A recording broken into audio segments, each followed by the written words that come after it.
गुरुर्ब्रह्मा गुरुर्विष्णु गुरुर्देवो महेश्वरा गुरु साक्षात् परब्रह्म तस्मै श्री गुरुवे नमः।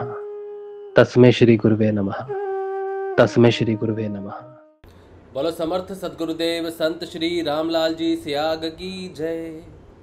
जय। बोलो शिव अवतारी महायोगी बाबा श्री गंगाई नाथ की जय। जय। बोलो दशम अवतार कल की अवतार की जय। जय। बोलो सनातन धर्म की जय। जय। बोलो पलाना धाम की जय। जय। बोलो जामसर धाम की जय। जय। बोलो काजलवास धाम की जय। जय। जय श्री गुरुदेव, जय श्री दादा गुरुदेव, जय माँ आदिशक्ति।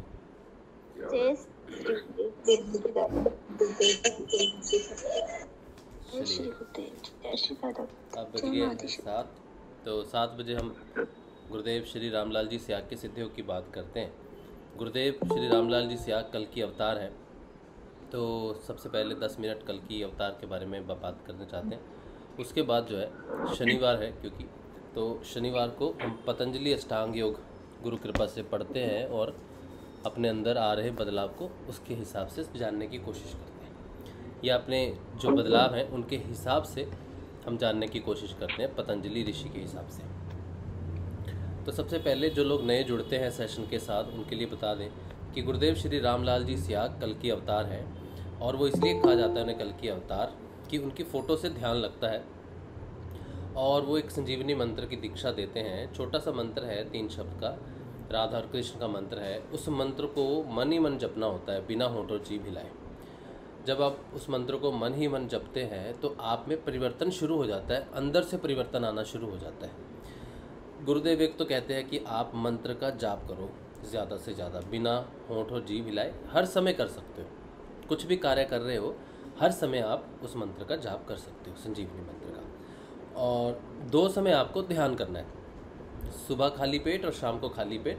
आपको 2 समय ध्यान करना है। गुरुदेव की तस्वीर को सामने रखना है और उनकी तस्वीर को यहाँ पर इमेजिन करना है, ठीक है, आपके आज्ञा चक्कर पर इमेजिन करना है, और वो संजीवनी मंत्र का जाप करते रहना है। किसी भी सहज आसन में बैठ जाएंगे, कोई ज़रूरी नहीं है पद्मासन, सिद्धासन या फिर ऐसे बैठना है। जैसे जैसे आपको सहजता हो बैठने में, वैसे बैठ सकते हैं। कुर्सी पे बैठ जाओ, अगर घुटनों में दर्द है, कोई प्रॉब्लम है कमर में, बेड पे बैठ के कर सकते हो, कोई दिक्कत नहीं है। गुरुदेव ने कहा कहीं भी बैठ के कर जाओ, ऐसी कोई जगह नहीं, दिशा नहीं जहाँ ईश्वर नहीं है। ऐसा नहीं है कि आपने नहा धो के खाली पैर, बिल्कुल जैसे बाहरी पूजा हम करते हैं उस तरह से बैठने की ज़रूरत नहीं है, ठीक है। तो 2 समय ध्यान करना है और मंत्र, संजीवनी मंत्र का जाप करना है। अब जो नए साधक जुड़ते हैं उनके बहुत सारे प्रश्न होते हैं। वो पहला प्रश्न तो यही खड़ा हो जाता है कि ये कल की कैसे है। तो इसकी बहुत सारी व्याख्या है, कल की बहुत बार सेशन में बात कर चुके हैं। हर सेशन में अगर मैं ये बताऊंगा कि कैसे हैं तो वो सेशन पूरा एक ही टॉपिक पे रोज़ चलता रहेगा। इसके लिए एक अलग से मैंने सेशन बना रखा है। अगर आप नए जुड़े हो और आपको किसी भी तरह की कोई शंका है कि यार कैसे ये हो सकता है, तो मैं आपको वो वीडियो भेज दूँगा कमेंट में, ठीक है। आप कमेंट कर देना, तो मैं आपको बेसिक 2-3 वीडियो है वो आप देख लोगे तो शंका दूर हो जाएगी, ठीक है। लड़ाई झगड़ा नहीं करना आके शांति से सेशन देख लेना, सत्संग देख लेना। अगर अच्छा लगेगा तो ठीक है, नहीं लगेगा तो कोई बात नहीं। तो वो 3-4 वीडियोज़ मैं आपको भेज दूँगा। आप मुझे व्हाट्सएप भी कर सकते हो 8777211139 पे, ठीक है। अब विदेश से हो तो +91 लगा लेना। अच्छा, तो ये आप मुझे अपना नाम लिख के बोल दोगे कि हम कल की अवतार के बारे में जानना चाहते हैं, ध्यान करके देखना चाहते हैं कि कल की अवतार है भी कि नहीं। मेरे बताने से तो होगा नहीं, मैंने कह दिया हाँ तो आपने मान लिया, ऐसा तो आप करोगे नहीं, करना भी नहीं चाहिए। तो आप क्या करोगे, आप ध्यान कर लो, 15 मिनट उनका ध्यान कर लो बैठ के तस्वीर का, और उस समय ध्यान में कोई क्रिया हो जाएगी, ऑटोमेटिक योग हो जाएगा, किसी भी तरह का कोई योग हो जाए, कोई मंत्र का उच्चारण हो, कोई दिव्य दर्शन हो जाए, तो समझ लेना कि ये सही है, ठीक है। अगर मन अशांत हो, बहुत दुखी हो, तो 2-4 दिन करके देखना, क्योंकि ये मन की अवस्था ही है जो हमें भटकाती है।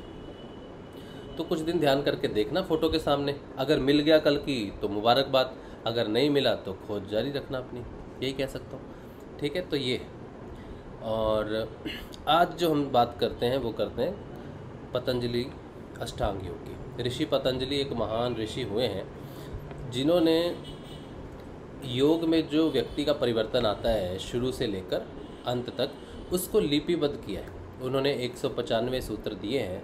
उन 195 सूत्रों को 4 अलग अलग अवस्थाओं के हिसाब से रखा है। पहली अवस्था जो है समाधिपाद की, उसमें एक ऐसे साधक के लिए है जो डेवलप है काफ़ी हद तक, जो आंतरिक साधना को जानते हैं और ध्यान के विषय में काफ़ी हद तक आगे बढ़ चुके हैं। तो उनके लिए समाधिपाद एक ऐसा सूत्र है जिसमें समाधिपाद एक ऐसा अवस्था भाग है जो उसको पढ़ेगा उसको समझ में आ जाएगा। बेसिक दिया है शुरू से एंड तक। फिर वो आते हैं साधन पाद में। साधन पाद में उन्होंने अष्टांग योग की व्याख्या की है। अष्टांग योग के 8 अंगों की व्याख्या करते हुए उन्होंने पहले 5 अंगों को सिद्ध करने के लिए क्या क्या साधन करने चाहिए उसके बारे में बताया है। सबसे पहले सूत्र में उन्होंने बताया है कि तप, स्वाध्याय और ईश्वर प्रणिधान ये मूल सूत्र है साधना का, ठीक है, आंतरिक साधना का। तो ये जो तप, स्वाध्याय और ईश्वर प्रणिधान है ये बाहर अंग भी है और भीतर अंग भी है। इसका मतलब है ये साधना का एक सूत्र भर है, लेकिन इस सूत्र से पहले बाहर की साधना में स्पष्टीकरण होता है, शुद्धिकरण होता है।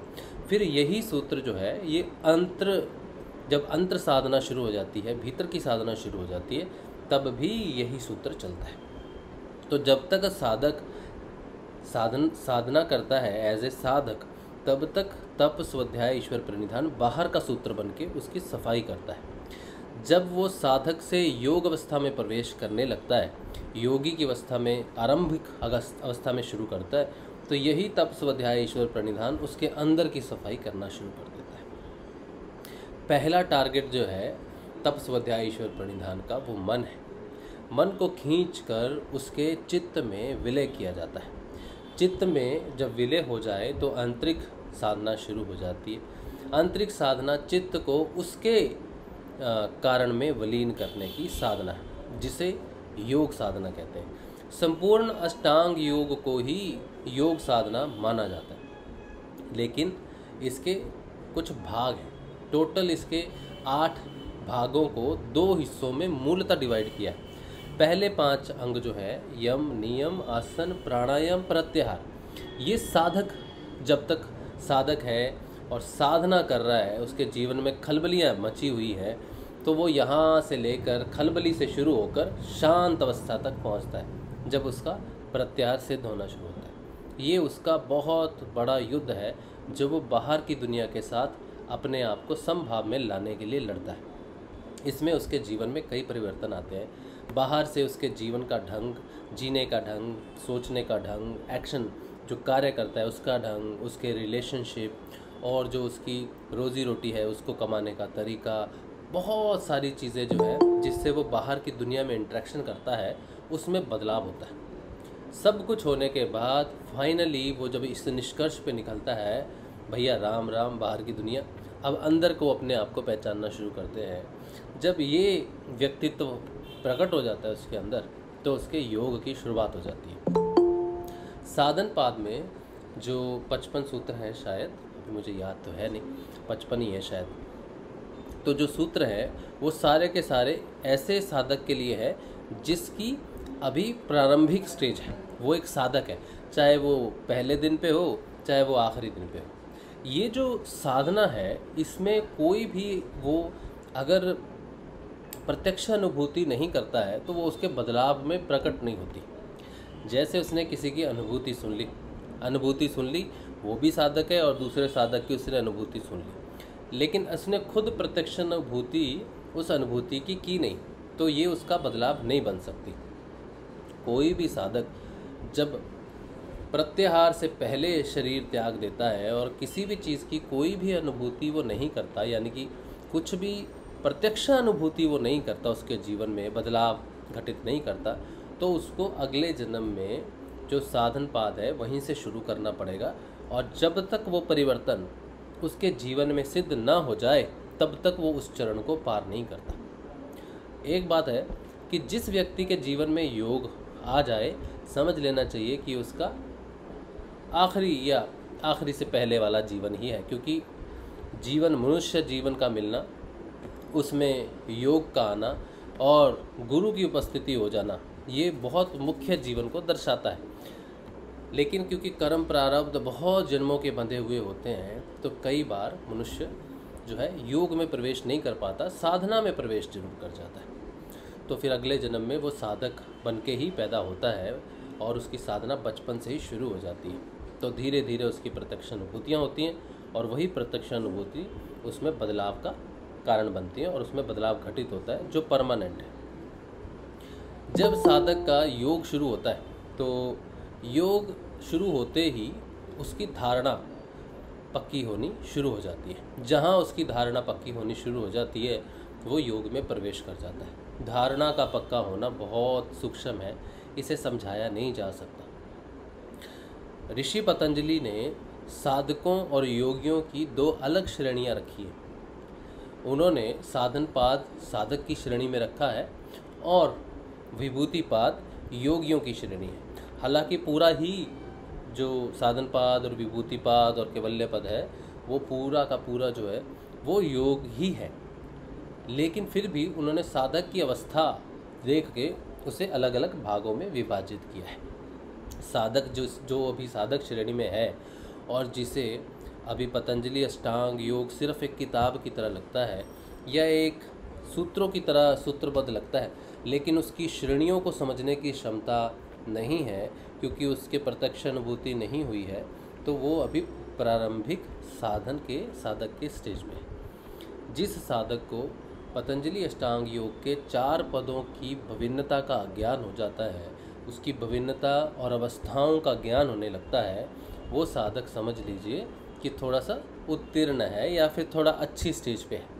तो ये है, जब हम चाहते हैं ना हम साधना अपनी चेतना को देखें, मेरी साधना कहाँ तक चलेगी, तो साधना में वैसे तो बहुत बारीक स्टेजेस होती है जिससे पता चलता है कहाँ है, लेकिन मूलतः 4 मुख्य भाग हैं, 3 मुख्य भाग हैं। उसमें से आप कहीं भी हो तो आप उसमें रहते हैं तो एक जैसा व्यवहार, चेतना वो एक जैसी रहती है। फिर वो ऐसी जगहों पे ऐसी चेतनाओं के साथ मिलता है जो साधक की चेतना है, तो उस चेतना को वो समझ सकता है, लेकिन योगी की चेतना को वो समझ नहीं सकता। योगी नीचे की सारी चेतनाओं को समझने लगता है, लेकिन साधक योगी की चेतना को समझता नहीं है। इसीलिए साधक के मन में हमेशा डाउट रहता है। डाउट की वजह से उसकी धारणा कभी पक्की नहीं होती, जिसकी वजह से वो योग में प्रवेश नहीं करता। साधक के मन में साधना करते समय भय रहता है, मृत्यु भय रहता है, डर रहता है, जिसकी वजह से उसकी धारणा पक्की नहीं हो पाती, वो योग में प्रवेश नहीं कर पाता। साधक के मन में लालच रहता है या फिर इच्छाएं रहती हैं, जिसकी वजह से उसकी धारणा पक्की नहीं होती और वो योग अवस्था में प्रवेश नहीं करता और साधक अवस्था में रहता है। इस तरह से पंच क्लेश कह लो या वृत्तियाँ कह लो, वो मन के हिसाब से जब तक साधक मन के अधीन रहता है तब तक वो साधक है। लेकिन जब योग अवस्था शुरू हो जाती है तो साधक चित्त के अधीन हो जाता है, मन के अधीन नहीं रहकर चित्त के अधीन आ जाता है। चित्त के अधीन का अर्थ है कि वो कर्म संस्कार, जीवन की सच्चाई, जीवन का उद्देश्य समझने लगता है, मन में प्रकट हुई इच्छाओं को देखने लगता है, मन को स्वयं नहीं समझ के बल्कि मन को एक हिस्सा मानने लगता है। मैं मन नहीं हूँ, मैं आत्मा हूँ, और जो इच्छाएं प्रकट होती हैं वो मन में होती हैं और चित्त में जमा संस्कारों की वजह से होती हैं। तो उसको ये पता चलता है कि मन को मारना, मन को दबाना, मन के ऊपर में उत्पीड़न करना या मन को किसी प्रकार से पकड़ के साधना, बात चलेगी नहीं। हाँ, चलती है बात, साधक के लिए मन का ही होता है। साधक मन पे ही कंट्रोल करता है, प्राण से, यम से, नियम से, आसन से, प्राणों या मन पे ही कंट्रोल होता है, प्रत्याहार से। लेकिन योगी की अवस्था ऐसी होती है कि वो मन का कारण जान जाता है कि मन का कारण चित्त है, तो उसका अगला टारगेट होता है कि मन को चित्त में ले जा लेता है और फिर चित्त का शोधन शुरू करता है। चित्त का शोधन करना योग अवस्था में आता है। चित्त का जो शोधन है उसमें सारे क्लेश जो होते हैं, जिसमें डर आ गया, लालच, ईर्ष्या, द्वेष, ये सब कुछ आ जाता है। तो उसका सोर्स उसको पता चलता है कि चित्त है। तब वो चित्त में कार्य शुरू करता है। उसके मन में साधना के प्रति, जीवन के प्रति डर खत्म होना शुरू हो जाता है, भेद खत्म होने शुरू हो जाते हैं, अद्वैत की दृष्टि जो है वो स्थिर होनी शुरू हो जाती है और वो योग अवस्था में धारणा पक्की होने पे प्रवेश कर जाता है, धारणा में प्रवेश कर जाता है। धारणा पक्की होने से उसका समाधि में प्रवेश होना शुरू होता है। धारणा पक्की होते ही समाधि में प्रवेश होना शुरू होता है। लेकिन समाधि के 3 मुख्य भाग हैं। समाधि का पहला भाग है कच्ची समाधि, जिसको बोलते हैं ध्यान। उसके बाद आता है संप्रज्ञात समाधि, उसके बाद आती है असंप्रज्ञात समाधि। असंप्रज्ञात समाधि तीसरा, मतलब पहला साधक साधनपाद, फिर विभूतिपाद में धारणा और ध्यान और संप्रज्ञात समाधि का मुख्यतः रहता है। लेकिन असंप्रज्ञात समाधि केवल्य पद का विषय है, लेकिन वो विभूतिपाद में उसका विभूतिपाद का हिस्सा रहता है। जैसे साधनपाद का हिस्सा यम, नियम, आसन, प्राणायाम, प्रत्याहार, धारणा, ध्यान और समाधि है, उसी तरह से विभूतिपाद का हिस्सा धारणा, ध्यान, समाधि है। उसी तरह केवल्य पद का हिस्सा भी है। सारा है, लेकिन मुख्यतः ऊपर ऊपर के अंग फिर शुरू हो जाते हैं, सूक्ष्म होना शुरू हो जाता है। अब जो चित्त है, जहाँ तक वो संप्रज्ञात समाधि में जो विभूतिपाद का जो विषय है जो हमने शुरू करना है, विभूतिपाद में वो चित्त उसका निशाना होता है कि चित्त को मैं शांत करूं। लेकिन जब विभूतिपाद के चित्त को शांत करता करता चित्त को समझने लगता है, चित्त में संयम करके विभूतियाँ प्रकट होने लगती हैं, तो वो ये जान जाता है कि जो विभूतियाँ प्रकट हो रही हैं, विभूतियों का अर्थ है कि कुछ सिद्धियाँ, क्षमताएं प्रकट होनी शुरू हो जाती हैं। क्षमताएं जब प्रकट होनी शुरू हो जाती हैं, तब उसे इस बात का ज्ञान होता है कि चित्त एक महातत्व है, वो सिद्धियों का दाता नहीं है, या फिर उनसे, चित्त से मेरी क्षमताएं नहीं हैं, क्षमताएं मेरी किसी और से हैं। जब उसको इस बात की रियलाइजेशन हो जाती है कि चित्त से नहीं है, बल्कि उससे भी सूक्ष्म तत्व प्रकृति से है, प्रकृति से उत्पन्न हुआ चित्त, और उसका जो विलय होने का जो कारण है वो प्रकृति है, तो फिर उसका संप्रज्ञात समाधि तक पहुंचने के बाद जब उसको इस बात का ज्ञान हो जाता है कि चित्त को उसके कारण में विलीन करना है, तो फिर वो प्रकृति को टारगेट करना शुरू करता है। प्रकृति पे जब वो साधना होनी शुरू हो जाती है, तो प्रकृति के चित्त को प्रकृति में विलीन करने के लिए कोई भी साधन नहीं है, ना तो कोई ध्येय है, ना ध्यान है, ना कोई प्रक्रिया है। जब वो धारणा में प्रवेश करता है, विभूतिपाद में प्रवेश करता है, तो अक्रिया के मार्ग में प्रवेश करना शुरू कर देता है। योगी को योग के लिए किसी भी क्रिया की ज़रूरत नहीं होती, सिर्फ साधक को होती है। योगी रहस्य को जान जाता है स्वयं के, और फिर वो स्वयं वो ध्यान किसी भी चीज़ में उसका लगना शुरू हो जाता है। बस वो ध्यान में बैठता है, उसका ध्यान किसी भी अवस्था पे शुरू हो जाता है, किसी ध्येय वस्तु की ज़रूरत उसको पड़ती नहीं। लेकिन फिर भी वो बाहरी किसी सूत्र को पकड़ के ध्यान करता है, या अंदर के किसी सूत्र को पकड़ के ध्यान करता है, ताकि वो बहक ना जाए, या वो एक सूत्र में एक लयबद्ध तरीके से चले, सूक्ष्म रूप से अंदर मन पे, हृदय पे, या फिर किसी रोशनी पे, आंतरिक रोशनी पे वो ध्यान केंद्रित करके आगे बढ़ना शुरू करता है। प्रकृति, जब प्रकृति देखता है कि प्रकृति से ही सब कुछ विभूतियाँ उत्पन्न हो रही हैं, तो प्रकृति जो है ये तो जड़ प्रकृति है, उसको जब उसका ज्ञान होना शुरू होता है, उसके बीज जो हैं प्रकृति से उत्पन्न हो रहे हैं, तब वो बीजों को शांत तो कर लेता है, लेकिन नष्ट नहीं कर पाता। फिर वो प्रवेश करता है असंप्रज्ञात समाधि में, निर्बीज समाधि में, जो है तो विभूतिपाद का ही हिस्सा है मुख्यतः, लेकिन लास्ट हिस्सा है जिसकी ज़्यादा व्याख्या हम केवल्य पद में कर सकते हैं, जो उसका परिणाम है। असंप्रज्ञात का समझ लीजिए परिणाम है।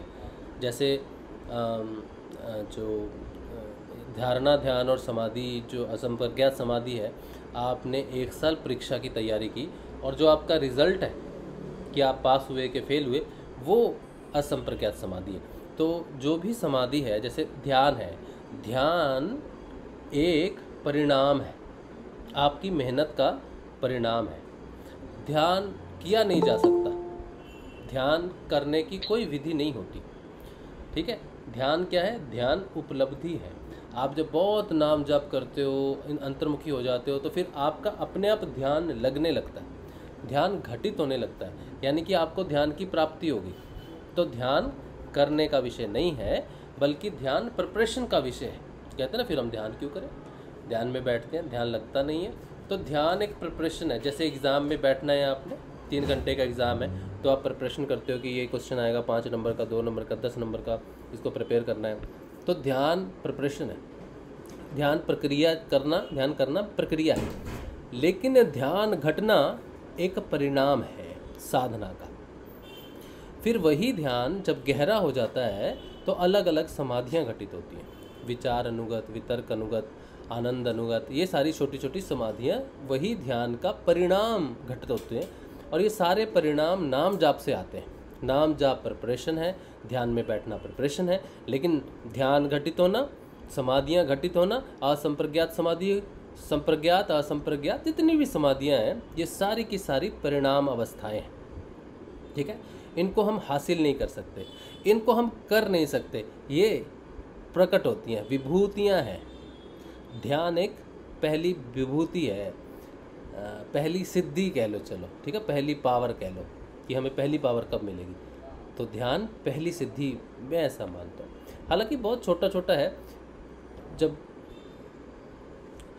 पर वैराग्य प्रकट होता है तो वो भी एक तरह की सिद्धि है, पर वैराग्य, क्योंकि पर वैराग्य को धारण नहीं किया जाता, या पर वैराग्य की प्रिपरेशन नहीं होती। प्रिपरेशन किसकी होती है? वैराग्य की होती है, कि अब जो है मेरा जीवन जो है वो नियमबद्ध होगा और मैं इन चीज़ों को नहीं खाऊंगा, ऐसा नहीं करूंगा, वैसा नहीं करूंगा।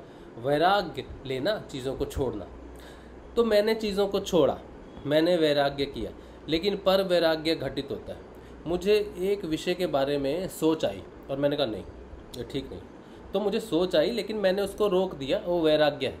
लेकिन अगर वो विषय ही ख़त्म हो जाए मेरे लिए, उस विषय की सोच ही ख़त्म हो जाए, तो वो पर वैराग्य हो जाता है। तो पर वैराग्य क्या है? एक अवस्था है, एक अवस्था परिणाम है, या ये कह लो कि पर वैराग्य एक सिद्धि है या फिर एक विभूति है।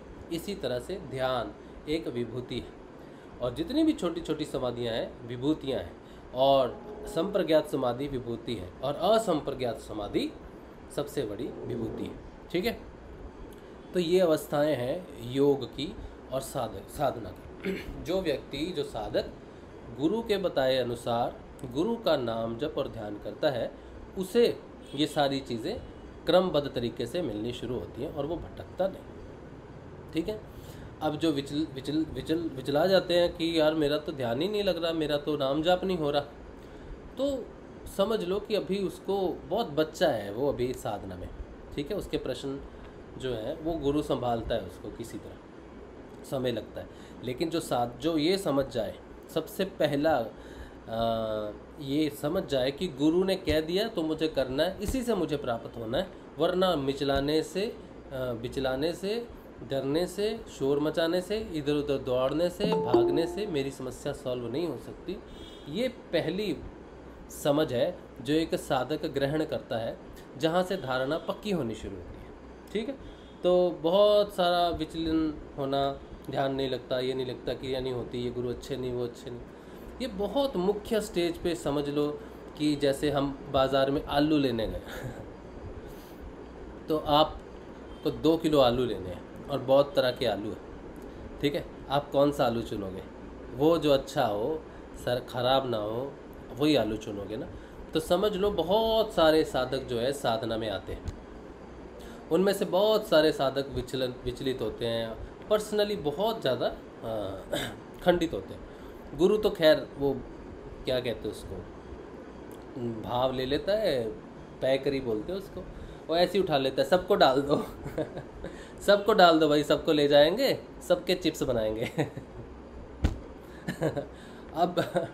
अब चिप्स बनने की प्रक्रिया है, तो कोई तो बेचारा बहुत बढ़िया गोल गोल से चिप्स निकलेंगे किसी के, तो किसी के आड़े टेढ़े टाड़े निकलेंगे, या बीच में चिप्स काले वाले भी होते हैं ना, तो वो है। लेकिन गुरु सबको चिप्स बना देगा, बढ़िया पैकेजिंग वैकेजिंग सब अच्छी हो जाएगी आपकी, तो चिंता नहीं करनी चाहिए। कहने का अर्थ ये है, ये मार्ग थोड़ा सा शुरुआती तौर पे ऐसा ही है, ठीक है।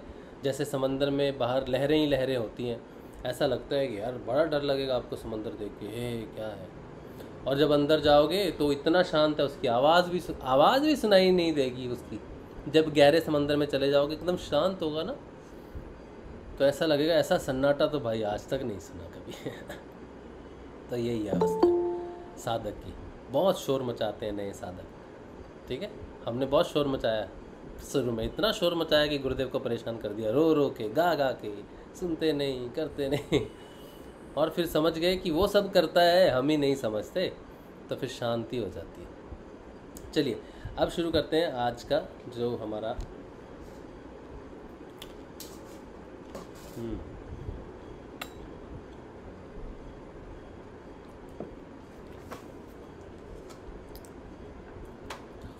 आज हम शुरू करेंगे। आज आप सारे देखो, जो आज शुरू कर रहे हैं ना, ये है विभूतिपाद। तो जैसा कि अभी बात हमने की है कि साधनपाद साधकों के लिए, विभूतिपाद योगियों के लिए, यहाँ से योग अवस्था शुरू होती है, सूक्ष्म यात्रा शुरू होती है। जो व्यक्ति अंतर्मुखी हो गए हैं उनके लिए विभूतिपाद शुरू होता है। अब आप लोग सुनोगे, अगर आप को ये सूत्र सिर्फ सुनने में सूत्र जैसे लगे, ठीक है, और इनकी गहराई नहीं समझ में आए, तो चिंता नहीं करनी है, सारे उसी अवस्था से ही आते हैं। और एक सूत्र जो है, इसको समझने के कई लेवल्स हैं, हो सकता है 10,000 लेवल हो।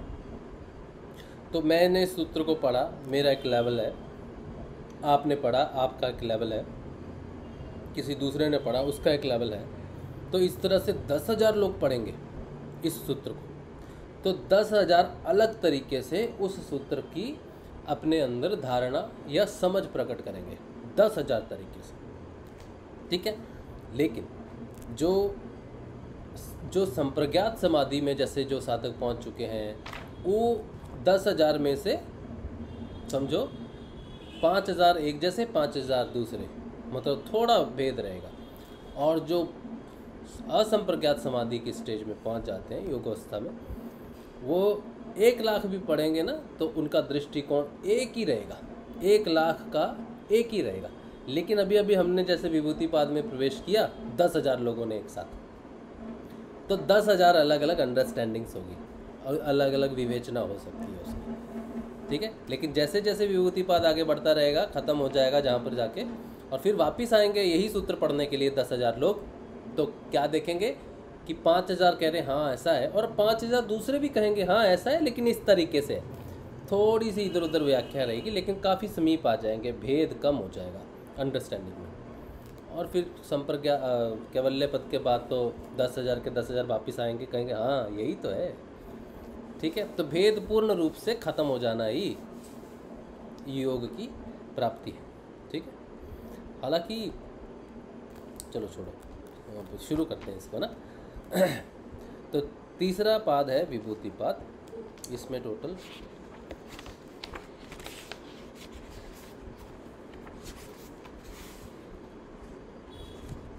इसके जो मुख्य भाग है, क्रिया योग से, जैसे हम कहते हैं ना क्रिया योग है, पहले क्रिया योग, पहले दीक्षा नहीं देते थे सीधी कुंडलिनी की, पहले क्रिया योग में रखते थे, क्रिया योग करो। तो क्रिया योग का मतलब ये नहीं है कि सिर्फ हठ योग करना। क्रिया योग का अर्थ है यम, नियम, आसन, प्राणायाम, प्रत्याहार, ये 5 चीज़ों की दीक्षा गुरु देता था, और इन 5 को क्रिया योग का हिस्सा माना जाता था, साधन पाद जिसे कहते हैं। और जब वो विभूतिपाद में आता था, तब उसको गुरु कहते थे कि अब मैं तुझे दीक्षा देता हूँ, अब तू ध्यान की अवस्था में आ जा, अब तुझे क्रिया की ज़रूरत नहीं है। अब यहाँ से हठ योग नहीं चलता है ना, यहाँ से हठ योग की कोई कुछ नहीं, यहाँ तक हठ योग नहीं पहुँचता। यहाँ के बाद अक्रिया मार्ग शुरू हो जाता है।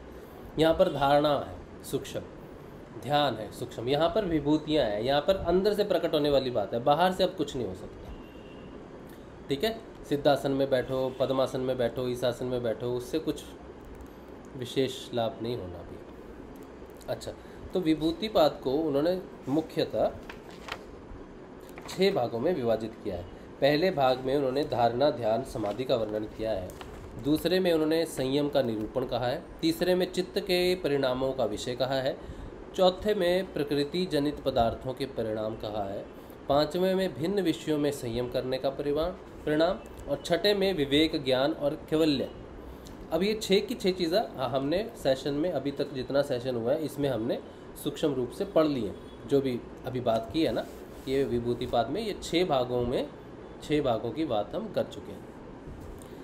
अब शुरू करते हैं तीसरा पाद, विभूतिपाद। पहला जो इसका सूत्र है, इसमें कहते हैं देश बंधश्चित्तस्य धारणा। कहते हैं चित्त का किसी एक देश स्थान में या नासिक का अग्रभाग, नाभि, हृदय कमल, भ्रुकुटी, सूर्य, चंद्र, ध्रुवादि ठहराना धारणा है। अब इसके विषय में वो कह रहे हैं कि पूर्व में योग के जिन 8 अंगों की बात कही गई है, उनमें पहले 5 अंग बहिरंग साधना कहलाते हैं, जिनका वर्णन साधन पाद के अंतर्गत किया गया है। इन 5 बहिरंग साधनों के सिद्ध हो जाने पर साधक का क्रिया योग समाप्त हो जाता है। इसके बाद उसे किसी क्रिया को नहीं करना पड़ता तथा वह अक्रिया के मार्ग में प्रवेश करता है। अंतिम उपलब्धि अक्रिया से ही होती है। इस अक्रिया से धारणा, ध्यान और समाधि 3 मुख्य साधन हैं। इन तीनों में थोड़ा ही अंतर है। बहिरंग साधनों से चित्त की वृत्तियों का समस्त भटकाव समाप्त हो जाता है तथा मन पूर्णतः स्थिर एवं नियंत्रण में आ जाता है। इसके बाद मन को चित्त में तथा चित्त को अपने कारण में विलीन करने का कार्य इन अंतरंग साधनों द्वारा पूरा करना होता है। तभी अंतिम उपलब्धि कैवल्य की प्राप्ति होती है। इस सूत्र में धारणा की व्याख्या की गई है कि जब चित्त का समस्त भटकाव समाप्त हो जाता है तो वह पालतू पशु की भांति साधक के पूर्ण नियंत्रण में आ जाता है। इसके बाद साधक उसका उपयोग मुक्ति प्राप्ति के लिए करता है। चित्त शक्ति वही है जिसका पहले संसार की उपलब्धियों तथा भोगों में उपयोग हो रहा था। अब उसका मुक्ति कैवल्य के लिए उपयोग करना है। इस चित्त को अब किसी भी एक स्थान पर अपनी इच्छा अनुसार केंद्रित किया जा सकता है। वह स्थान नाभि, कंठ, हृदय, भ्रुकुटी, नासिकाग्रभाग आदि शरीर के भीतर के स्थान हो सकते हैं अथवा सूर्य, चंद्रमा, ध्रुवतारा आदि बाहरी स्थान भी हो सकते हैं। इन भिन्न भिन्न स्थानों पर चित्त को ठहराने को ही धारणा कहते हैं, जिनके अलग अलग फल होते हैं, जिसका वर्णन आगे किया जाएगा। धारणा से मन की शुद्धि होती है तथा उसका भटकाव मिट जाता है। जो ये 8 अंग हैं, इसमें अगर हम दादा गुरुदेव गोरखनाथ जी की बात करें तो गोरखनाथ जी ने 6 अंगों को ही योग माना है। 6 अंगों को ही योग साधना माना है। यम और नियम तो उन्होंने माना है कि ये तो होने ही चाहिए। आदमी का जीवन जो है वो पहले से ही सुव्यवस्थित होना चाहिए, तभी उसको अधिकार है योग में आने का। जिसमें यम और नियम नहीं, जो सत्य नहीं बोलता, जिसे ईश्वर प्रणिधान का नहीं मालूम, जिसे तपश्चर्या का नहीं मालूम, जिसे स्वाध्याय नहीं करना आता, जिसे शौच का मालूम नहीं है, जो ब्रह्मचर्या को नहीं जानता, जो अस्तेय को नहीं जानता, अपरिग्रह को नहीं जानता, वो लोग योग में नहीं आ सकते। ऐसा कठिन बाबा गोरखनाथ जी का है। तो गोरखनाथ जी 6 अंगों वाला कहते हैं। ठीक है, हमारे दादा गुरुदेव हैं वो, उन्होंने ही आई पंथ की स्थापना की थी। तो उनके हिसाब से तो हम तो अधिकार ही नहीं रखते हैं, लेकिन देखो कृपालु गुरुदेव ने कहा बच्चे हैं, हो जाएंगे ठीक, हम कर लेंगे ठीक उनको। तो उन्होंने हमको ले लिया योग में। हमारा किसी का भी यम नियम सिद्ध नहीं है, कलयुग है बहुत भयंकर। तो हमें हम वो आलू हैं जिनके चिप्स टेढ़े मेढ़े बनते हैं, काले डॉटेड टूटे हुए चिप्स जो होते हैं, तो हम वो आलू हैं। तो गोरखनाथ जी ने कहा आलू वो लेके आना जो बिल्कुल अच्छे हों, जिनके गोल गोल चिप्स बने हैं। लेकिन हम पैकरी में उठाए हुए होल सेल थोक के माल में जो आलू साथ आ जाते हैं, हम उनमें से हैं। तो आज भैया ने चिप्स खाए हैं या बनवाए हैं नहीं ना पूनम दी के चिप्स साथ? आज चिप्स की अब बहुत चर्चा हो रही है। हाँ ये बच्चों का है ना सेशन, ये पतंजलि अष्टांग योग क्योंकि बच्चों का है तो बच्चों को रिलेटिवली एग्जाम्पल समझ में आ जाएगी, इसीलिए चिप्स की एग्जाम्पल दी जा रही है।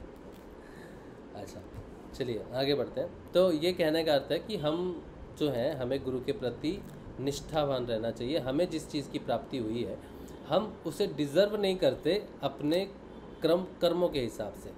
तो हमें बहुत सारी कृपा है हमारे पे, गुरुओं की कृपा हुई है, गुरुदेव की। दादा गुरुदेव ने कहा कि सबको दे दो, सबको ये दीक्षा दे दो, किसी को मत रोको। तो हमें मतलब वो एक अनुग्रह होता है एक कि हाँ चलो यार सब आ जाओ, चुनने नहीं गुरुदेव ने, तो उनमें से है। इसीलिए इस साधना का महत्व समझने की बात मैं कह रहा हूँ। राजू गूगल, मैं यूट्यूब से आई हूँ, जब नजफगढ़ आएगा ना दिल्ली है तो ये आलू ही खिलाएंगे तेरे को, वही अच्छे वाले आलू खिलाएंगे। चलो ठीक है, चलो ठीक है, चिप्स खाएंगे फिर आपके वहाँ आके। अभी 1 महीना पहले ही खरीद के ले आएंगे। ठीक है। तो ये बच्चों के लिए है ना, तो उनको चिप्स की भाषा इजीली समझ में आ जाएगी, इसीलिए। चला, तो कहने का अर्थ ये है कि बहुत अनुग्रह होता है गुरु का, बहुत कृपा होती है गुरु की, तब जाके सिद्ध योग में प्रवेश होता है। इसीलिए मैं साधना छोड़ दूंगा, गुरुदेव मेरा ध्यान नहीं लगाते, ये नहीं होता वो नहीं होता, ये सारी चीज़ें हमें नहीं करनी चाहिए। ठीक है। दूसरे सूत्र में वो कह रहे हैं कि तत्र प्रत्ययतानता ध्यानम, कहते हैं जहाँ चित्त को लगाया जाए उसी में वृत्ति का एक तार चलना ध्यान है। धारणा में चित्त को किसी एक स्थान पर स्थिर किया जाता है। अभी क्या है ना, जब साधक साधना करते हैं, समय हो जाता है, तो वो टीवी देखते हैं ना, तो टीवी देखते देखते उनकी आंखें चढ़ जाएंगी, कुछ पढ़ेंगे ध्यान से तब उनको कुछ क्रिया होनी शुरू हो जाएगी, कोई मुद्रा लग जाएगी, कहीं भी वो ध्यान लगा ले, ध्यान से कुछ देख ले, ध्यान से कुछ सुन ले, तो उसका ध्यान लग जाता है। मतलब अब उसकी अवस्था ऐसी हो जाती है कि वो ध्यान घटित होना शुरू हो जाता है उसका। तो उसको अब ध्येय की ज़रूरत पड़ती नहीं, क्योंकि अंदर से, बाहर से तो वो नहीं जानता, लेकिन अंदर से वो जानता है कि इस कण कण में उस ईश्वर का वास है। जिसका वो ध्यान करके आगे बढ़ रहा है उसका वास कण कण में है, परम परमेश्वर का। तो वो कहीं भी ध्यान लगा ले, किसी भी चीज़ को ध्यान से सुने, तो उसको क्रिया, योग, मंत्र जाप, वो कुछ ना कुछ घटित होना शुरू हो जाएगा। ठीक है। तो ध्यान यहाँ पर घटित होने लग गया, ध्यान परिणाम उसको मिलने लग गए। धारणा में चित्त को किसी एक स्थान पर स्थिर किया जाता है। जब वह उसमें स्थिर रहकर निरंतर उसी में एक तार चलता रहता है तो उसी को ध्यान कहते हैं। धारणा और ध्यान में यही अंतर है। ध्यान में विचारों का प्रवाह बंद हो जाता है तथा वृत्ति का प्रवाह केवल ध्येय मात्र की तरह ही हो जाता है, अन्य कोई वृत्ति नहीं उठती। धारणा में जहाँ मन की शुद्धि होती है वहाँ ध्यान में अस्मिता यानी कि मैंपन का सुधार होता है। ध्यान के स्थिर होने पर साधक का अहंकार गिर जाता है और केवल हूँ ही शेष रह जाता है कि मैं हूँ, लेकिन वो भी आपका समाधि में लय हो जाता है। आपका हूँ होना भी, मैं हूँ भी लय हो जाता है। तो इसमें मुख्य बात इसमें बता रहे हैं कि जो ध्यान है, ध्यान में आपको कोई भी सोच विचार नहीं आएगा। जब हम ध्यान में बैठते हैं तो हम कहते हैं ना, विचार बहुत आते हैं। ठीक है। तो विचार बहुत आते हैं, ये किसकी स्टेज है? ये धारणा की स्टेज है। लेकिन जब ध्यान घटित हो जाता है तो फिर आपको कोई विचार आता नहीं। आप बैठ जाते हो और आप ये भूल जाते हो कि आप ध्यान कर रहे हो। हाँ, विचारों में भी भूल जाते हैं, विचार जब चल रहे होते हैं ना तब भी हम भूल जाते हैं कि हम ध्यान कर रहे हैं। वो तो वापस जब आते हैं, जब चेतना इधर आती है तब पता चलता है कि वो मैं तो ध्यान कर रहा, तो सोच विचार में ही डूबा रहा। तो वो भी एक तरह का ध्यान साधना का प्राइमरी शुरुआत है, क्योंकि ध्यान में बैठते ही विचार आने का अर्थ है मैं अंतर्मुखी हो गया हूँ, अंदर जा रहा हूँ, और अंदर तो मेरे विचार ही भरे हुए हैं।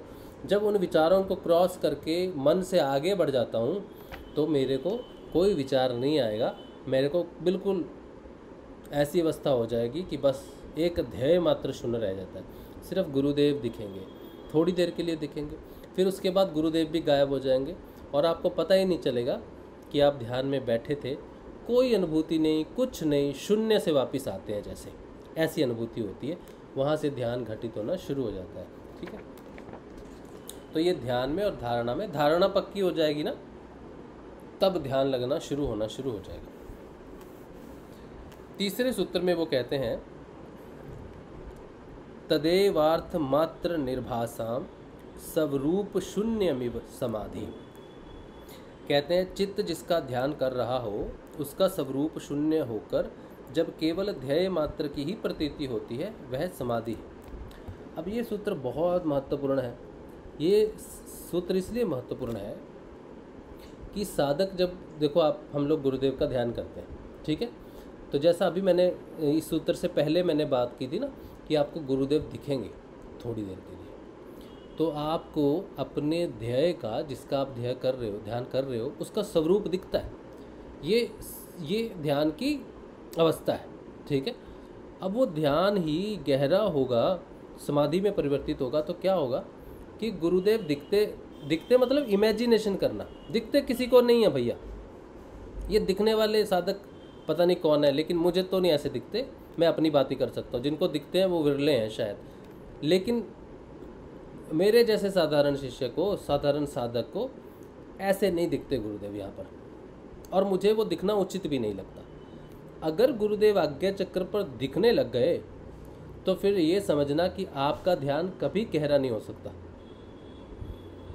आज्ञा चक्र पर हम गुरु को ध्यान करते हैं कि गुरुदेव यहाँ पर हैं और आपको दिखेंगे भी, लेकिन वो क्षण भर के लिए दिखेंगे, रोज रोज नहीं। हो सकता है लाइफ में सिर्फ एक ही बार दिखें, एक क्षण के लिए, बस ऐसा कुछ होगा। लेकिन जिस साधक को गुरुदेव आज्ञा चक्र पे कॉन्टिन्यूसली दिखते रहेंगे, समझ लेना कि वो साधक ध्यान में प्रवेश नहीं कर सकता, नहीं कर सकता वो प्रवेश। ये सूत्र विभूतिपाद का तीसरा सूत्र इस बात की व्याख्या करता है। गुरुदेव का जो स्वरूप है वो जो आपको दिख रहा है, लेकिन गुरु का जो असली स्वरूप है वो निराकार का है। अगर आप सिर्फ उसके साकार रूप को देख रहे हो तो आप अभी तक भिन्नता में हो, द्वैतवाद में हो कि वो वैसा दिखता है और मैं ऐसा दिखता हूँ, संसार वैसा दिखता है। तो ये ध्यान नहीं है, ये ध्यान करने की कोशिश है, या मन ने आपको रोक दिया है, ले तुझे गुरुदेव देखना है, देख ले गुरुदेव को, देखता रहे 15 मिनट यही देखना और कुछ मत करना, तो वो रुक गया वहाँ पर। लेकिन जो साधक ध्यान में आगे बढ़ता है उसे यहाँ पर कुछ नहीं दिखाई देगा और वो चला जाएगा ध्यान में, गहरे ध्यान में। कहाँ गया उसे पता नहीं, उसे कुछ नहीं दिखा, कहाँ से आया नहीं पता, क्योंकि वो निराकार ईश्वर में सम होके आया है, उसमें संयम करके आया है, उसमें मेल करके आया है। गहरे ध्यान में कुछ भी चेतना नहीं रहती, जब तक निर्बीज समाधि नहीं लगती तब तक चेतना नहीं रहती। इसका अर्थ है कि देखो कि एक नीले रंग का पानी है, नीले रंग का, पीले रंग का, हरे रंग का, जो भी पानी है, और मैं एक सादा पानी हूँ। मैंने यहाँ पर ध्यान किया, ठीक है, नीले पानी का, मैं नीला पानी देख रहा हूँ तो मैं सफ़ेद पानी ही रहूँगा। लेकिन जैसे ही वो पानी गायब हो गया और वहाँ कुछ नहीं गया और मैं कहाँ गया मुझे भी पता नहीं, तो इसका अर्थ है उस पानी में जो रंग वाला है, जस्ट एग्जांपल दे रहा हूँ, मैं उसमें जाके मेल खा गया। और जब मैं वापस आऊँगा ना, जब मेरा ध्यान टूटेगा और मुझे कुछ भी याद नहीं रहेगा, तो मेरा रंग कौन सा होगा पानी का?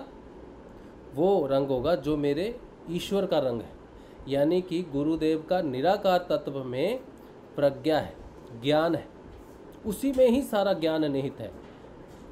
जिस दिन साधक गुरुदेव के यहाँ पर फोटो देखते हुए दिखे नहीं दिखे, अंदर चला गया ध्यान में और वापस आएगा, तो वो योग करके आया है, गुरुदेव से मिल के आया है, उसके पानी में मिल के आया है। वापस आएगा तो वो सफ़ेद नहीं रहेगा, वो उसी रंग का हो जाएगा जिसका वो ध्यान कर रहा था, ध्येय कर रहा था। अब जब वो रंग वापस लेके आता है तो वो जो रंग है उसे ही ज्ञान कहते हैं, उसे ही गुरु का आविर्भाव कहते हैं, उसे ही गुरु के रंग में रंगना कहते हैं। उससे ही वही रंग जब गहरा होता जाता है, होता जाता है तो वो बन जाता है विवेक ख्याति, और विवेक ख्याति बुद्धि की उच्चतम अवस्था है। ठीक है, इसी से ही संप्रज्ञात समाधि में आप प्रवेश करते हो, आपको सारी जानकारी इसी से ही होती है। यही वो निराकार तत्व है जिसमें सारा ज्ञान समाया हुआ है। जब गुरुदेव कहते हैं, गुरुदेव सामने बैठे हैं, कोई कहता है कि गुरुदेव मुझे बड़ी तकलीफ है, गुरुदेव कहते हैं मुझसे प्रार्थना करो। अब आप तो सामने बैठे हो, तो उनका अर्थ ये है कि जो तुम मांग रहे हो वो शरीर से नहीं मांगो, वो उस निराकार तत्व से मांगो। वो पराकाष्ठा है हर चीज़ की, उसमें सब ज्ञान निरतिशय है, ज्ञान से भी परे है वो, उसमें सब कुछ है। उस तत्व में जाके योग करके वापस आओ तो जो उसमें है वो तुम्हें मिल जाएगा। वो निरोग, रोगों से मुक्त, तुम भी निरोग रोग मुक्त हो। तो योग से जो मुक्ति हो रही है वो इसलिए हो रही है कि जिसमें हम योग कर रहे हैं वो सारी चीज़ों से मुक्त है। और जब ये योग होना शुरू हो जाएगा तो उसका रंग मुझ पे चढ़ना शुरू हो जाएगा। लेकिन अगर गुरुदेव आपको दिख रहे हैं तो उसमें जो असली ज्ञान है, जो असली तत्व है उसका, उसमें नहीं जाएंगे, उसका नहीं योग होगा तो हम में परिवर्तन असंभव है। क्योंकि परिवर्तन हम में नहीं, हम चीज़ें निकलती हैं, तो वो सिर्फ एक परमात्मा ही है जिसमें हमने मिलना है। तो धीरे धीरे धीरे धीरे उसका रंग हर ध्यान में, गहरे ध्यान में जाते और वो पूर्ण ज्ञान प्राप्त होना शुरू हो जाता है। उसके बाद दृष्टाभाव प्रकट होता है, ध्यान लगने के बाद दृष्टाभाव प्रकट हो जाता है। अब ये दृष्टाभाव मेरा नहीं, किसका हुआ? ये उस परमात्मा का है, उस आत्मा का दृष्टाभाव है। अब मुझे अपना अहंकार, ईर्ष्या, जलन, लोभ, लालच, ये चीज़ें करते समय दिखने लग जाएंगी, क्योंकि ईश्वर को दिखती हैं, मुझे दिखती नहीं। लेकिन मेरा एक बार भी ध्यान लग गया उसमें, एक बार भी डुबकी मार दी उसमें, तो फिर मुझे दृष्टाभाव प्राप्त हो जाएगा। चाहे छोटा ही है अभी दृष्टाभाव, उतना बहुत बली नहीं है, लेकिन हो जाएगा। फिर बार बार डुबकी, बार बार वो चीज़ स्ट्रॉन्ग होती जाएगी, और होते होते होते होते वो जो ध्येय है उसका जो साकार रूप है वो निराकार की यात्रा में प्रवेश आप शुरू कर जाओगे। इसीलिए ध्यान को किया नहीं जाता, ध्यान घटित होता है। किया वो जा सकता है जो साकार रूप में है। ध्यान जो है ये सूक्ष्म अंग है धारणा से। तो धारणा, ध्यान और समाधि, समाधि उससे भी सूक्ष्म है। फिर समाधि के कई भेद हैं, फिर वो उससे भी सूक्ष्म हो जाता है। तो तीसरे सूत्र में वो उनका कहने का अर्थ है कि चित्त जब तक संस्कार हैं तब तक त्रिगुणात्मक चीज़ें हमें दिखती हैं कि वो गुरुदेव हैं, वो ऐसे हैं, मैं उनको देखने की कोशिश कर रहा हूँ। लेकिन उसके अंदर वो गुरुदेव जो आप देख रहे हो ना तस्वीर यहाँ पर, उसके अंदर अगर निराकार तत्व समाहित है, वो परम परमेश्वर है, वही एकमात्र है जिसे हम एक ईश्वर कहते हैं या एक परमात्मा, पर ब्रह्म कहते हैं। अगर वो है तो उस साकार से ध्यान करते करते वो अपने निराकार तत्व में आपको लेके जाएगा और वहाँ से आपको सब कुछ प्राप्त होना शुरू हो जाएगा। यहाँ से सिद्धियाँ, रिद्धियाँ, ज्ञान व्यान सब कुछ आपको प्राप्त होता है। तो ये समाधि की शुरुआत अवस्था है। तो समाधि के तीन भेद, पहला ध्यान जिसमें वो रंग चढ़ना शुरू होता है और जिसमें हमें कुछ दिखाई नहीं देता। तो अगर आप सोचो कि मुझे गुरुदेव नहीं दिखते भाई, तो अभी इस बात की आशा नहीं करना। आशा इसकी करना कुछ नहीं दिखता, वही बेहतर है, वही बेहतर है, क्योंकि यहाँ से आगे जाना ज़्यादा आसान है। गुरुदेव दिखने लग गए तो वो इतना बड़ा बैरियर है कि बहुत मुश्किल हो जाएगी। निराकार में मिलना, उस ज्ञान को प्राप्त करना बहुत मुश्किल हो जाएगा। गुरुदेव को ध्यान करना जरूर है, देखना जरूर है, इमेजिन जरूर करना है। कितनी देर इमेजिन कर पाते हो वो धारणा का विषय है। शुरुआती तौर पे कितनी देर एक विषय पे स्थिर रहते हो, गुरुदेव ने कहा कितनी देर देख सकते हो, वो आपकी कंसंट्रेशन है, धारणा है। लेकिन ध्यान में नहीं, ध्यान आप गए तो गए कहाँ, ये फ़र्क है। ठीक है, तो किसी बात की जल्दबाजी नहीं करना। मैं पहले कह रहा हूँ, जो बात मैं कह रहा हूँ ये विभूतिपाद है, ये योग की अवस्थाएं हैं, ये बहुत देर बाद घटित होती हैं। आज मैं आपके सामने अगर इस बात को बोल रहा हूँ, गुरु कृपा से समझ पा रहा हूँ या बता पा रहा हूँ किसी भी तरह से, बोलने वाला तो वही है, लेकिन अगर उसकी थोड़ी भी समझ हो रही है तो उसको 7.5 वर्ष लगे, जिसमें से 5 वर्ष तो ऐसे थे जैसे अंधकार, घोर अंधकार। उसके बाद भी 2.5 वर्ष में बहुत धीरे धीरे परिवर्तन आता है। तो 6 महीने वाले 2 महीने में या 1 साल में, 2 साल में ऐसा नहीं कहना कि मुझे तो नहीं हो रहा कुछ भी, मेरी तो योग साधना। जो घबरा गया या जिसने जिसने ये सोचा कि मुझे नहीं हो रहा वो तो गया। मैं एक छोटी सी स्टोरी आपको सुनाता हूँ यहाँ पर। एक बार नारद मुनि जी, शायद नारद मुनि जी गए, एक साधु था, साधु तपस्या में लीन, तो उसके ऊपर ये मिट्टी विट्टी सब चढ़ गई, सब कुछ वो पूरा भर गया, ढक गया पूरा, इतना जटाएं लंबी हो गई उसकी, दाढ़ी वाड़ी, मतलब जैसा वो पता नहीं कब से तपस्या कर रहा है। तो नारद जी उसके पास आए और बजाते हुए, तो उसने देखा, आंखें खोली तो प्रणाम किया नारद जी को। बोले नारद जी नमस्कार। बोले बहुत अच्छी साधना तुम्हारी चल रही है, तो बहुत बढ़िया। तो बोला नारद जी आप यहाँ से गुजर रहे? बोले हाँ, नारायण धाम जा रहा हूँ, तो तुम्हें देखता हुआ जाऊँ ऐसा सोचा।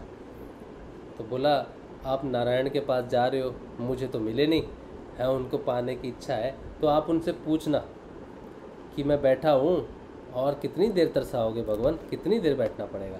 बोला ठीक है, मैं पूछ लूँगा, बता दूँगा तुझको। बोला ठीक है। चले गए, आगे जा रहे थे तो एक साधक और था, वो बस खेल रहा था, नाच कूद के हरि हरि का नाम ले रहा था, बस मतलब लाइटली ले रहा था नाम, लेकिन नाम जप रहा था, कोई कुछ नहीं उसके पास, कुछ सिद्धि विद्धि जटाएं वटाएं कुछ नहीं, बस खेल रहा था पेड़ पे झूल झूल के। तो नारद जी को देखा, क्योंकि वो भी साधक है, प्रणाम किया। तो बोले हाँ बेटा कैसा? बोले बहुत बढ़िया। बोला आप यहाँ दर्शन आपके? बोले मैं नारायण धाम जा रहा हूँ। बोले वाह वाह वाह, नारायण भगवान के धाम जा रहे हो? हाँ, हमारे बारे में पूछना कि कब भगवान की प्राप्ति होगी, एक बार पूछ लेना जाके, हमें बता देना तो थोड़ी शांति हो जाएगी। तो बोला हाँ बेटा क्यों नहीं। तो नारायण जी गुजर गए और वापस आते समय पहले साधु से मिले। तो साधु ने कहा भगवान आप आ गए, मेरे प्रश्न का जवाब तो आप लाए होगे। बोला हाँ बिल्कुल लाया हूँ, मैंने नारायण भगवान से बात की और उन्होंने कहा बस 2 जन्म और लेने हैं इसको और इसका काम हो जाएगा, इसको प्राप्ति हो जाएगी मेरी, 2 जन्म। तो वो बड़े शोक में डूब गया, बोल रहा अभी 2 जन्म और लगेंगे मुझे, इतने समय से मैं कर रहा हूँ और 2 जन्म, ये तो बड़ी मुश्किल हो गई। नारद जी, ये प्रभु ने बड़ी मुश्किल में डाल दिया मुझे, उदास हो गया। तो नारद जी ने कहा भाई मेरा काम तो मैसेज देना है, मैंने दे दिया, अब देख लो आप। तो फिर वो आगे जो था साधक, जो अभी खेल रहा है बेचारा, अटकेलियाँ कर रहा है, उसने कहा नारद जी नमस्कार, आप आ गए, क्या संदेश लाए नारायण भगवान का? तो बोल रहे बेटा हालत तो बहुत खराब है तेरी, तुझे 500 जन्म लगेंगे बेटा वहाँ तक पहुँचने के लिए। बोल रहा ले सच्ची कमाल है, 500 जन्म में काम हो जाना चाहिए लेकिन। तो नारद जी बड़े खुश हुए, बोले बेटा 500 जन्म? बोला हाँ कोई बात नहीं, नारायण का ही तो नाम है ना, 500 तो क्या, मैं जितने जन्म कहेंगे उतने ले लूँगा, बस श्री हरि ने 500 कह दिया तो 500 में हो जाएगा, तो ठीक है 500, कोई दिक्कत नहीं है 500 की।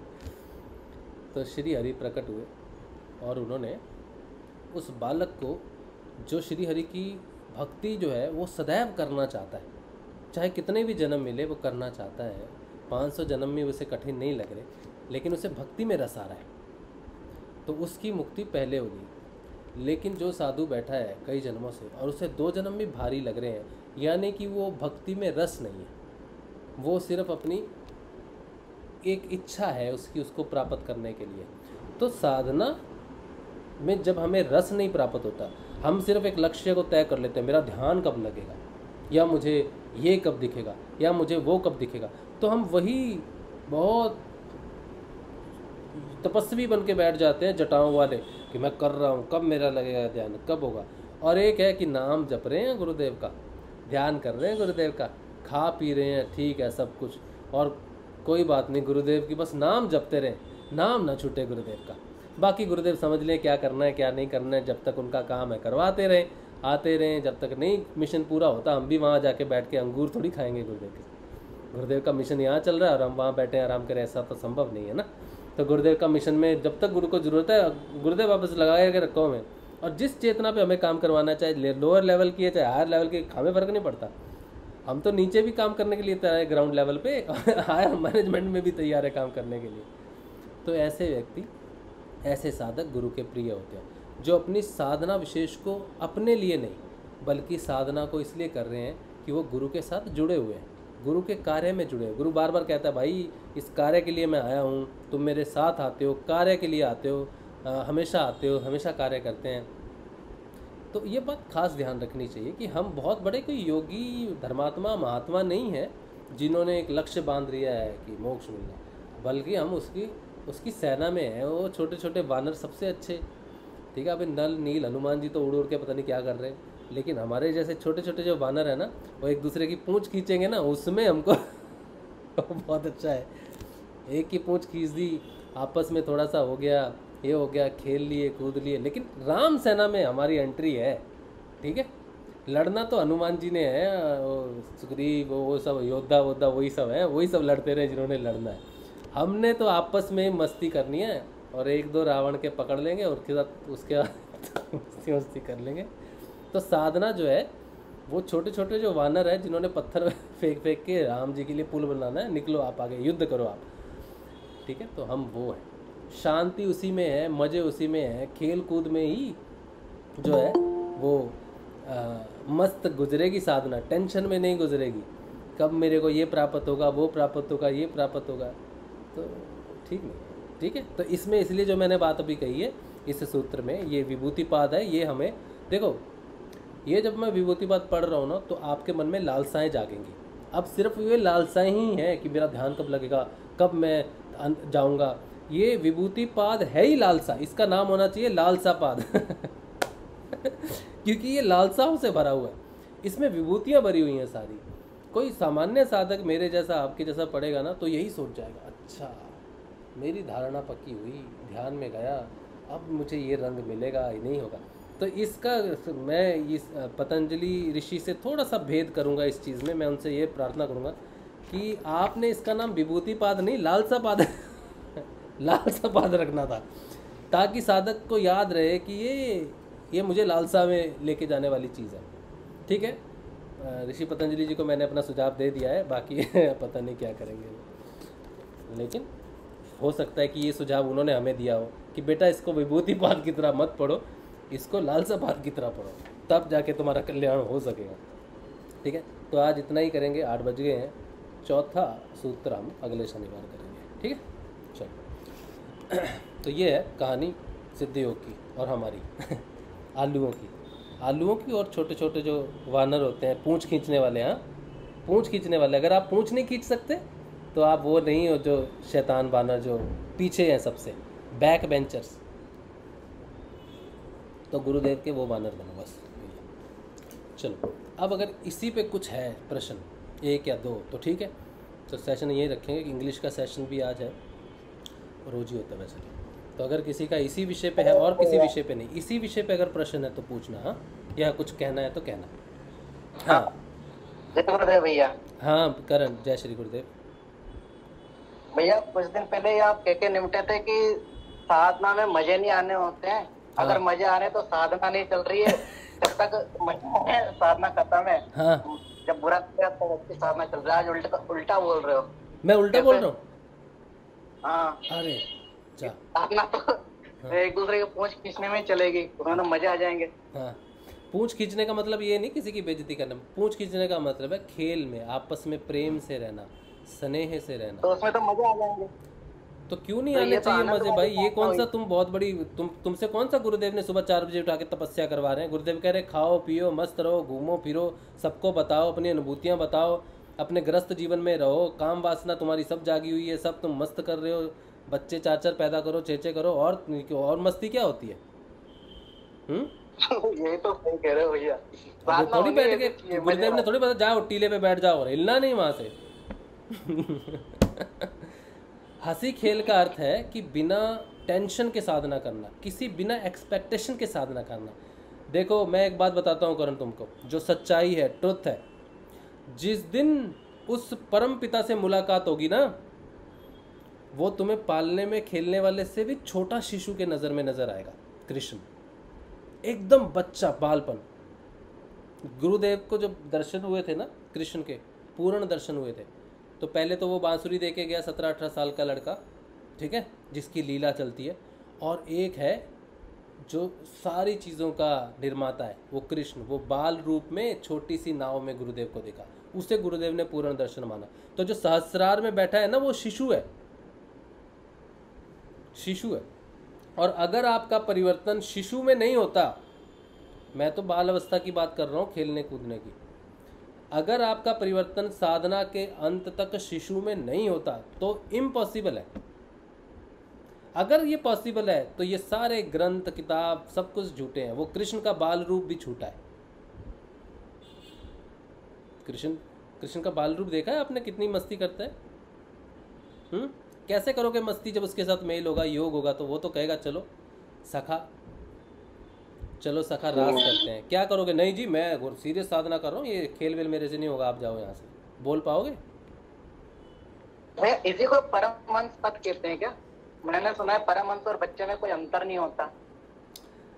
नहीं, परमहंस जो है ये हंस हमारी प्राणों को कहा गया है एक्चुअली, ठीक है।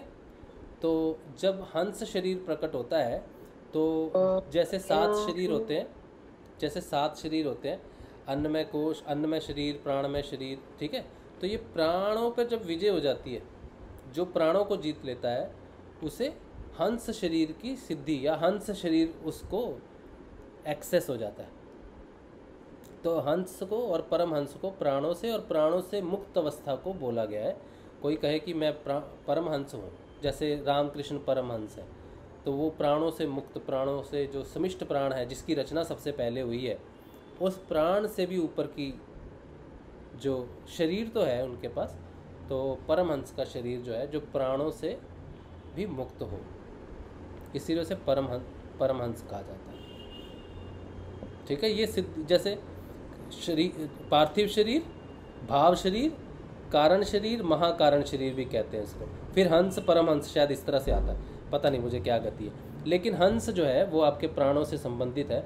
जब कहते हैं ना मेरे प्राण प्रिय मेरा समर्पण, तो हंस को लिया जाता है वहाँ पर, प्राणों से हंस को जोड़ा जाता है, ठीक है। अब ये नाम है, हंस शरीर एक नाम है। अभी कोई और होगा जो दर्शन करता होगा या दर्शन क्या बोलते हैं, दार्शनिक होगा, वो इस हंस शरीर को कोई और शरीर भी बोल सकता है।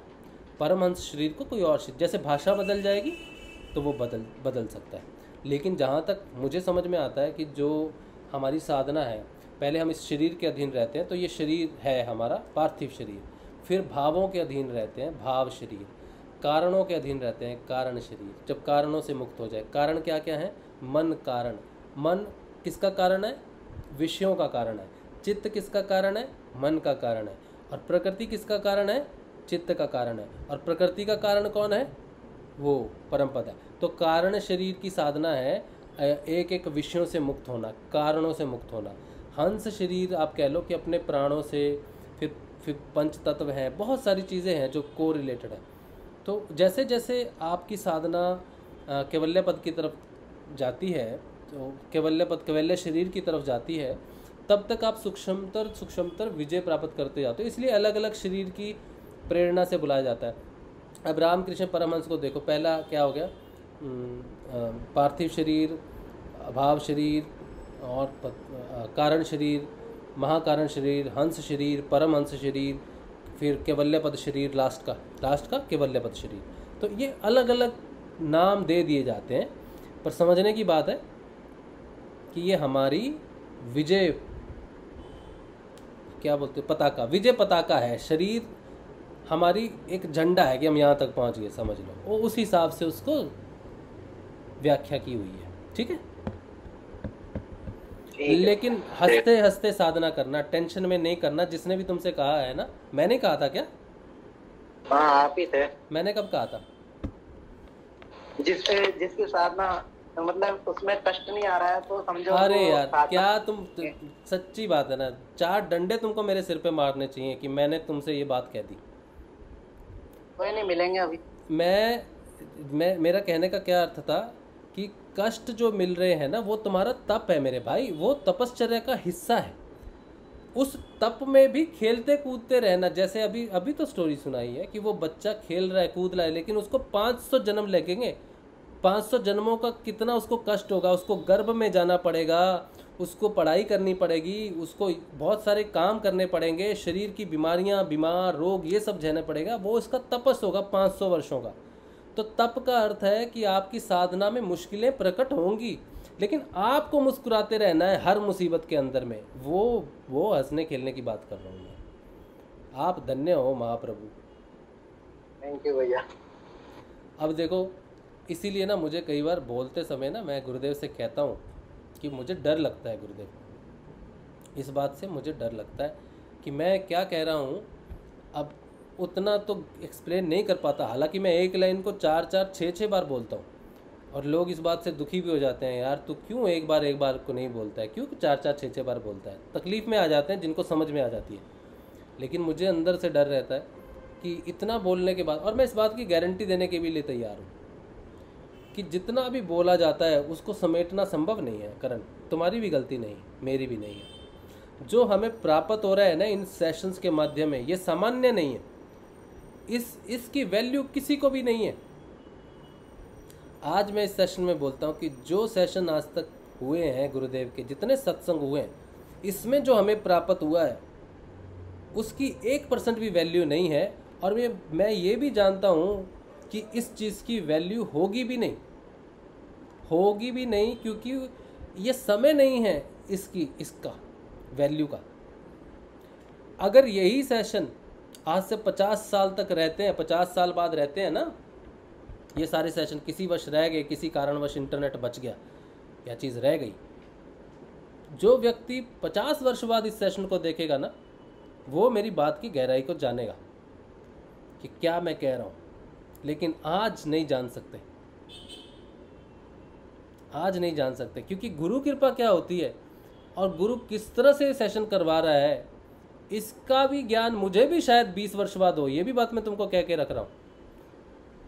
मैं जो कर रहा हूँ, मेरे मुख से जो बात की जा रही है, इसका ज्ञान मुझे 20 वर्ष बाद भी हो जाए तो मैं धन्यवाद, अहोभाग्य मेरे कि मुझे 20 वर्ष बाद मेरी बात समझ में आ जाए।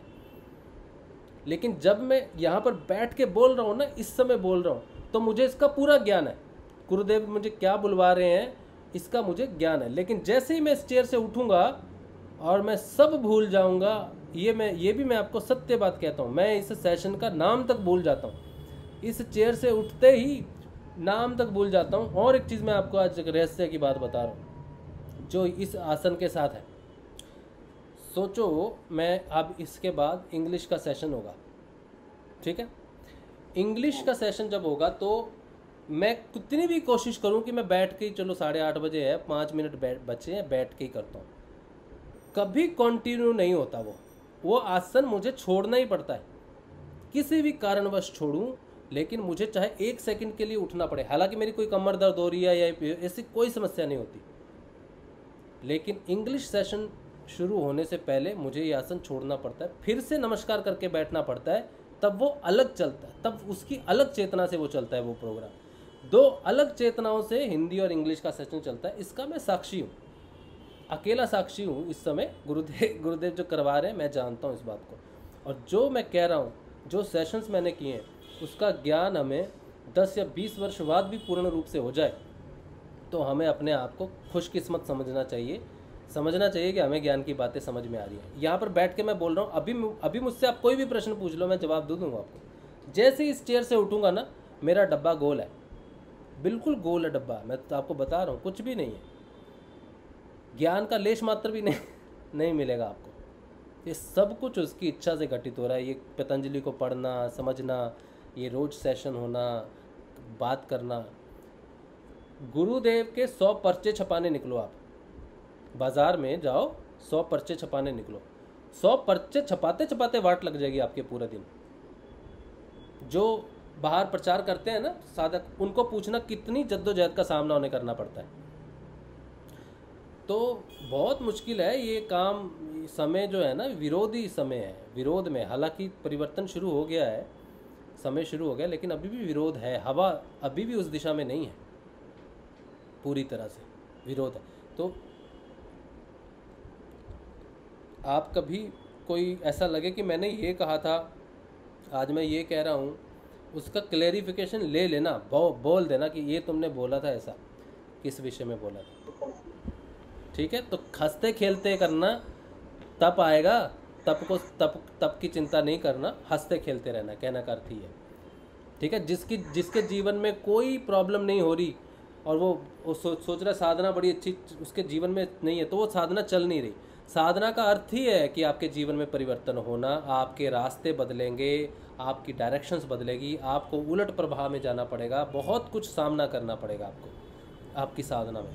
लेकिन उस साधना में भी जो व्यक्ति उस बंदर की तरह एक दूसरे को खेलता कूदता रहे, हंसी मजाक में करता रहे, तो ही साधना में तप कटेगा, नहीं तो तप कटना बहुत मुश्किल हो जाएगा। आप ऋषि अरविंदो के बारे में पढ़ोगे ना, तो ऋषि अरविंदो का जो ह्यूमर था ना, थोड़ा सा अलग ह्यूमर था, सडन ह्यूमर था। कोई भी संत उठा लो, अगर उसमें ह्यूमर नहीं है तो वो कैवल्य पद को प्राप्त नहीं कर सकता। ह्यूमर होना बहुत ज़रूरी है, लाइटपन होना बहुत ज़रूरी है। इसीलिए उन लास्ट के बंदरों की बात की गई है कि वो आपके अंदर होना चाहिए, वही आपके मन को जो है इस साधना में खुश रखेगा, मतलब एक लय में लगा के रखेगा। नहीं तो इतनी कठिन तपस्या में आप मुश्किल में पड़ जाओगे, ऋषि की तरह बैठ जाओगे और 2 जन्म भी आपको मुश्किल लगेंगे। लेकिन हंसते खेलते तप कर लोगे तो 500 वर्ष है। स्वामी विवेकानंद ने भी यही बोला था। वो हमेशा मतलब मजाक करते रहते थे और यही बोलते थे कि लंबे चेहरे से यानी कि लॉन्ग फेस से कभी ईश्वर प्राप्ति नहीं हो सकती। वही बात है।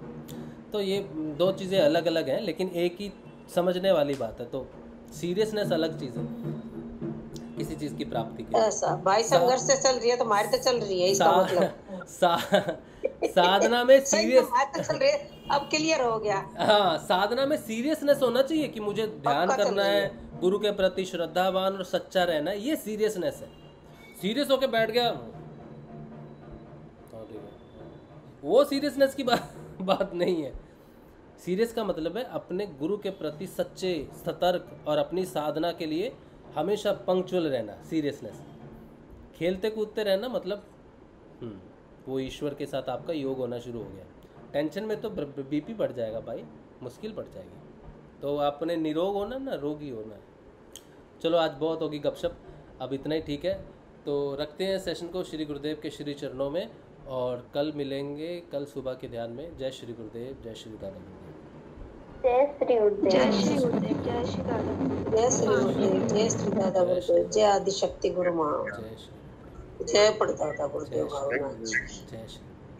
सेशन में यूट्यूब में भाई जी जैसे आज का सेशन बहुत बढ़िया है भाई जी। जो मैं सोचती हूँ भाई सब आज आपने बताया, मैंने बोला नहीं कभी, मैं भी कार्य कर रही हूँ जो गुरुदेव बता देते हैं। बहुत अच्छी बात है, बहुत अच्छी बात है। सबकी साधना अच्छी चले और रंगों से भरी रहे, रंगीन यात्रा रहे, यही शुभकामनाएं। चलिए, जय श्री।